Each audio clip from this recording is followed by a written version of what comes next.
Hello అండి, I'm doctor Keerthi, fertility expert, 49 hospital Vizag branch నుంచి మాట్లాడుతున్నాను. సో ఈరోజు మనము చాలామంది పేషెంట్స్ కామన్గా ఒక డౌట్ అడుగుతూ ఉంటారు. ట్యూబెక్టమీ అయిన తర్వాత మాకు ప్రెగ్నెన్సీ వచ్చే ఛాన్సెస్ ఉంటాయా అని చెప్పి అడుగుతూ ఉంటారు. సో దీనికి ఆన్సర్ ఏంటంటే, యూజువల్గా మనకి నార్మల్గా ప్రెగ్నెన్సీ రావడానికి మెయిన్గా ఏముండాలంటే ఆడవాళ్ళలో చూసుకున్నట్లయితే ఓవరీస్లో ఓవేరియన్ రిజర్వ్ అనమాట, అంటే ఎగ్స్ నెంబర్ అనేది కరెక్ట్గా ఉండాలి, ట్యూబ్స్ అనేవి హెల్తీగా పేటెంట్గా ఉండాలి, అలాగే యూట్రస్లో కూడా ఆ ఎండోమెట్రియం అనేది మనకు కరెక్ట్గా ఉంటే ప్రెగ్నెన్సీ ఛాన్సెస్ ఉంటాయి.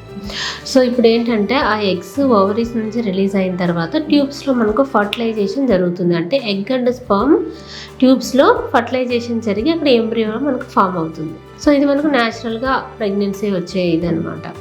బట్ ఇప్పుడు మనకి ట్యూబెక్టమీ చేసిన వాళ్ళలో ఏమవుతుంది, ట్యూబ్స్ని కట్ చేస్తారు. సో ఈ విధంగా ట్యూబ్స్ని మనకు కట్ చేయడం వల్ల ఏమవుతుందంటే ఈ ఫర్టిలైజేషన్ అనే ప్రాసెస్ జరగదు. సో దానివల్ల మనకి పిల్లలు పుట్టకపోవడం అనేది జరుగుతుంది న్యాచురల్గా. బట్ మనము ఈ విధంగా ట్యూబెక్టమీ అయిన వాళ్ళకి మనకి మళ్ళీ పిల్లలు కావాలంటే ఆప్షన్ ఏంటంటే మనకి ఐవీఎఫ్ ట్రీట్మెంట్లో అవకాశం అనేది ఉంది. సో ఈ ఐవీఎఫ్ ట్రీట్మెంట్లో మనం ఏం చేస్తామంటే ఎగ్స్ పెరగడానికి ఇంజెక్షన్స్ ఇచ్చి ఆ ఎగ్స్ పెరిగిన తర్వాత ఈ ఎగ్స్ అండ్ స్పర్మ్స్ మనము ల్యాబ్లో ఫర్టిలైజ్ చేస్తాం. సో ఈ విధంగా ఫామ్ అయిన ఎంబ్రియోస్ని మనము తిరిగి ఎంబ్రియో ట్రాన్స్ఫర్ అనే ప్రాసెస్ ద్వారా డైరెక్ట్గా గర్భాశయంలోకి మనము ప్రవేశపెట్టడం జరుగుతుంది.